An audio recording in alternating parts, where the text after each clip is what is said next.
Hey guys, welcome today to another edition of the Heavens Declare channel. I'm your host, Dan Velasquez, and I just want to welcome all my peeps and geeks to this edition of the Heavens Declare. You know, for those of you who are like watchmen or interested in prophecy, you know you can't help yourself, right? So God just shows you stuff and you read stuff in scripture and it's just amazing and you want to share it with people. And so that's what this channel does. If you have not hit the subscribe button, please hit the subscribe button because, hey, the more people that we get this channel in front of, the more people that can get the information. So today I wanted to talk to you a little bit about some more confirmations for September, a dream that I had, and then a God encounter that I had yesterday.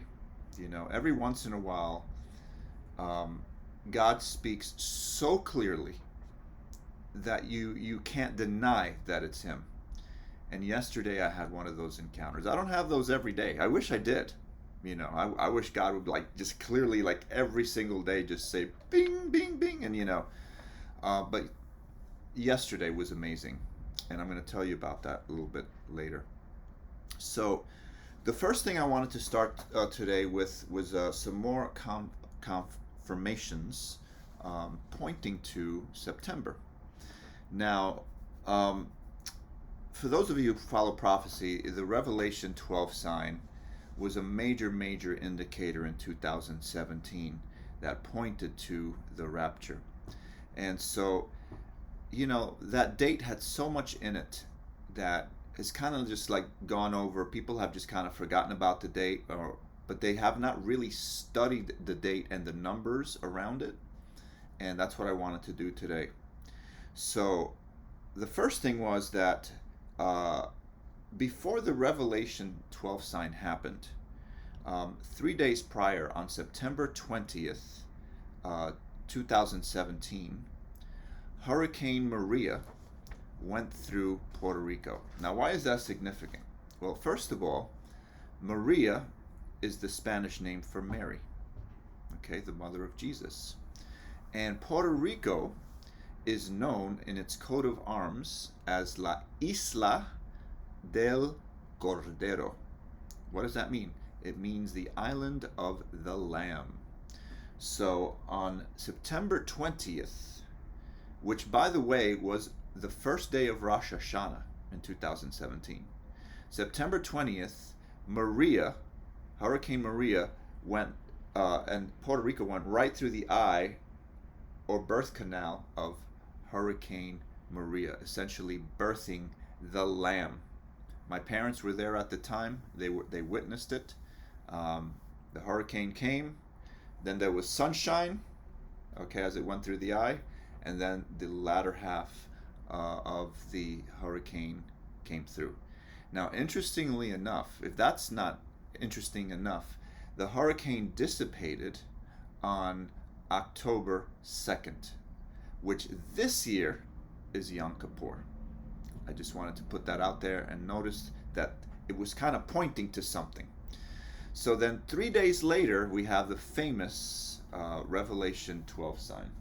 And we all know this as happening on 9/23/2017. But what I really want to focus on is the 2017. I never really noticed that 9/23 obviously is pointing to Rosh Hashanah, but these numbers here, 7, 1, and 2, point to Tishri 1 and 2.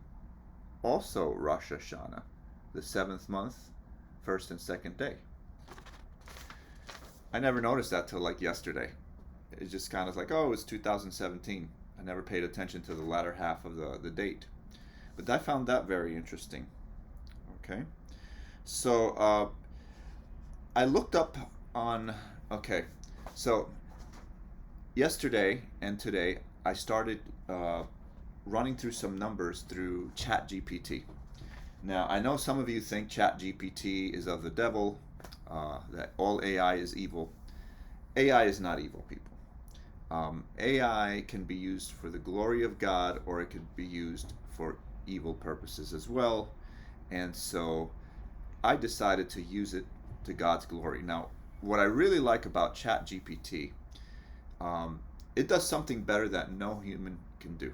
And it's really calculating dates and timelines and figuring patterns out. It's amazing at doing that. You can toss it just any question and it figures patterns out like in a heartbeat, like bam, bam, bam. So I decided to ask it, since 1948, okay, which was the birth of Israel, okay, how many times has Rosh Hashanah fallen on September 23rd? Okay, and this was the answer I got. Based on Hebkel's historical data, Rosh Hashanah, Tishri 1, has fallen on September 23rd on 2 occasions since 1948. The following year, which was 1949, which was Israel's first full year as a nation, Rosh Hashanah began at sundown on Friday, September 23rd, 1949. The second time it's happened will be this year. Extremely rare for Rosh Hashanah to fall on September 23rd. On Monday, September 22nd, okay, is when Rosh Hashanah starts. The first full day of Rosh Hashanah will begin on Tuesday, September 23rd, 2025. Twice, people. Now, I found that really interesting because, well, before I get through that, let me go through the next one. So also in the Revelation 12 sign, Jupiter passed through the legs of Virgo. Okay. I also asked ChatGPT since 1948 how many times that has happened. And that has only happened 6 times. 6 being the number of man. Okay. Now Jesus said this his return would be like a birth, right?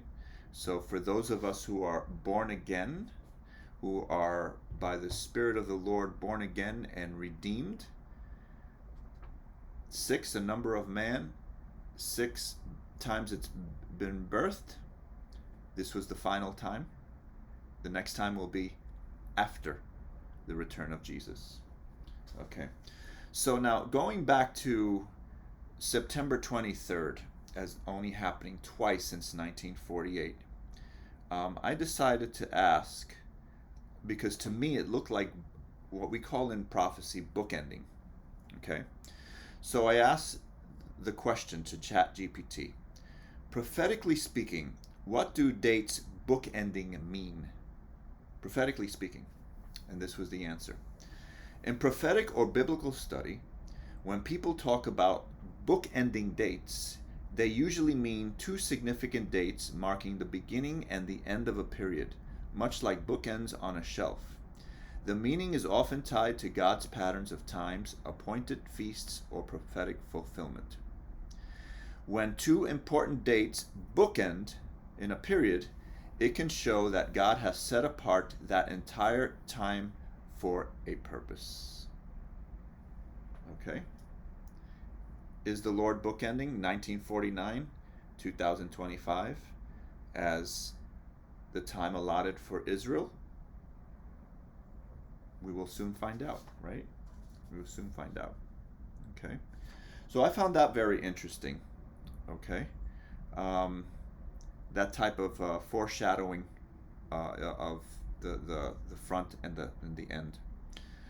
Okay, so I wanted also to talk about a dream that I had this week, which was very interesting. Now, my dream was kind of simple. I was attending some type of event. It was like I couldn't tell if it was a wedding or if it was a conference. All I know is that there was a large amount of people gathered in like a dining type of hall, and there was lots and lots of people going in there. And I recognized a young lady that I grew up with from my childhood that used to go to church with me. Okay, but she went in, Okay, and so when I get to the dining hall area, um, I come upon a table where you have to check in. And so there's a lady behind the desk, and she asked me, um, you have to pick a number. Okay, you have to pick a number. She didn't really explain why. I was assuming it was for my table number or to be called or something. So I'm thinking in my mind, I'm thinking, okay, this is the dining hall. Tishri 1, which is the seventh month, first date on the Jewish calendar, is Rosh Hashanah this year. But also 9/23 is Rosh Hashanah this year. I'm very aware of that in my dream. Okay? And I'm deciding, should I pick 7/1 or should I pick 23? So I finally decide, as I'm looking down, I'm thinking about this, pondering it, I decide 23. And when I look up to tell the lady the number 23, she's gone. She's disappeared. Poof. I woke up. Wow, man. That just hit me like a freight train, man. Like that it is what it is, right? So, if that wasn't amazing enough, I want to talk to you about the encounter I had yesterday. And this one really, really touched my heart. You know, I mentioned in the beginning that sometimes God is so obvious. He works in such an amazing way in your life that you just can't deny it. So, some of you know that I work in transportation. What I do really is I work in paratransit, and I take disabled people to their appointments, doctor's visits, if they're going shopping, whatever they want to do. I pick people up in wheelchairs, disabled, mentally handicapped people. And so yesterday, I kind of finished up slightly early, and I was excited about it. And I got out of my vehicle, and I get a call from my dispatcher saying, "Could you please do one more trip?" Now, I was ready to get my coffee, okay, at Starbucks, and I was like, "Oh, man, I didn't really want to do this one trip." But I asked, "Hey, where is it?" And she says, it's right by you. It's in Far Rockaway, okay, which is it's an area in New York, not far from Queens. And I said, "Okay, all right, one last trip, and then I'm done." Okay.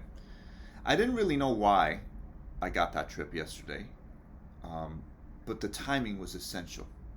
So I do the trip, and I finish later than I normally do. Okay. So now I start heading back to base. And as I'm heading back to base, the Lord tells me, "You're going to encounter Kenny." Now, I know you guys don't know who this is. Kenny is a homeless guy that lives in an abandoned car where I normally gas up to return my vehicle to base. And I don't see him very often, but I know that he lives in an abandoned car. And the few times that I have seen him, I witnessed to him. And he has a nominal belief of Jesus. He believes in Jesus, sort of, kind of, and I've just kind of been witnessing to him and just kind of encouraging him because he's really down and out about being homeless, you know. And so I hadn't seen him for weeks, and the Lord impressed upon me, "You're going to see Kenny when you get back to base, back to the gas station." And I couldn't shake this feeling like the whole time. And it's about like a 25-minute ride, so it's not like it was a fleeting thought and I had time to think of other things. This is all I could think about. And he said, "And when you go there and you see him, I want you to talk to him about the parable about the king's marriage and his son, which is in Matthew 22." Okay? Very specific. So I look up Matthew 22, okay? And I see it's about the parable of the marriage and the king's son. So I get back there, I pull up to the gas station, and I get out the vehicle, and I start pumping the gas, and I look towards where Kenny stays in the abandoned car because it's across the street, and I don't see him. So I'm looking around. I'm looking to the right, to the left, in front of me. I'm like, Lord, you said he's going to be here. Where is he? I don't see him. As soon as I said that, he comes around from the back of the truck vehicle to me, and he goes, hey, how you doing? My mind is blown. I was like, Kenny, how you doing, brother? I said, the Lord told me he was going to see you today, and he's got a message for you. And his eyes open wide, and he's like, really? I'm like, yeah. How you been? And he goes, not good, man. He goes, somebody broke into my vehicle today and stole all my belongings, everything I have. He goes, and he started breaking down in tears. He goes, how is somebody going to rob a poor man? He goes, I've literally got nothing. I didn't even have socks. I had to go find socks on the street, and he pulls up these socks that he found on the street to wear. And my heart went out to him, man. My heart went out to him, and I said, listen, Kenny, I'm going to buy you a drink and get you some food. But before I do that, I said, the Lord had a message for you. I said, and I told him what happened. I said, since I came back from my last trip, the Lord told me that I was going to see you, and here you are, and he has a message for you, and I want to read that message to you. I said, it's in Matthew 22. Okay, and I'm going to read it to you guys because this message goes out to all of you who are watching this. Okay, not just to Kenny. So in Matthew 22, it starts in verse 1, and it says, and Jesus answered and spake unto them again by parables, and he said, the kingdom of heaven is like unto a certain king, which made a marriage for his son. And he sent forth his servants to call them that were bidden to the wedding, and they would not come. And again he sent forth other servants, saying, tell them which are bidden, behold, I have prepared my dinner, my oxen and my fatlings are killed, and all things are ready. Come unto the marriage. But they made light of it. And they went their ways, one to his farm, another to his merchandise or business. And the remnant took his servants and treated them spitefully, and slew them. Now when the king heard thereof, he was wroth, he was angry. And he sent forth his armies, and destroyed those murderers, and burned up their city. And he saith to his servants, the wedding is ready, but they which are bidden are not worthy. Go ye therefore into the highways, and as many as ye shall find, bid them to the marriage. So those servants went out into the highways, and gathered together all as many as they found, both bad and good. And the wedding was furnished or filled with guests. And when the king came to see the guests, he saw a man which had not on a wedding garment. And he saith unto him, friend, how comest thou in hither not having a wedding garment? And he was speechless. And the king said to his servants, bind him hand and foot, and take him away, and cast him into outer darkness. There shall be weeping and gnashing of teeth. For many are called, but few are chosen. When I told that story to Kenny, he was beside himself. I looked at Kenny, I said, you're the ones that the king sent out into the highways and byways, the bad and the good, looking for whoever will attend the wedding. The other people have made light of it. They don't believe. But you, Kenny, are being called today. He started crying. And I said, hold on, brother. I said, the Lord is coming soon. He's coming for you. And you're not going to be in these streets too much longer. After that, I went in there. I got him a drink and a little bit of money so he can eat something. And he says, man, I just want to hug you. I said, come on, brother. Then I hugged him. I hugged him. I love this guy. And I really believe that God has called him and he saved him, so that when he calls that trumpet, Kenny's going to be there. So the same call goes out to everyone watching this video. The wedding invitations have been sent out. They're going around all over the world in dreams and visions, people getting prophetic words.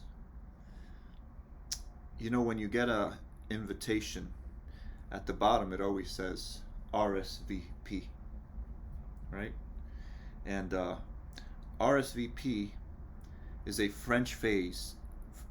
It means, I'm going to try to say it in French, Respondez s'il vous plaît.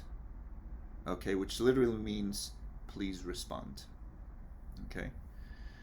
The origin of the phrase comes from the 18th century French high society etiquette, when French was the language of diplomacy and refinement across Europe.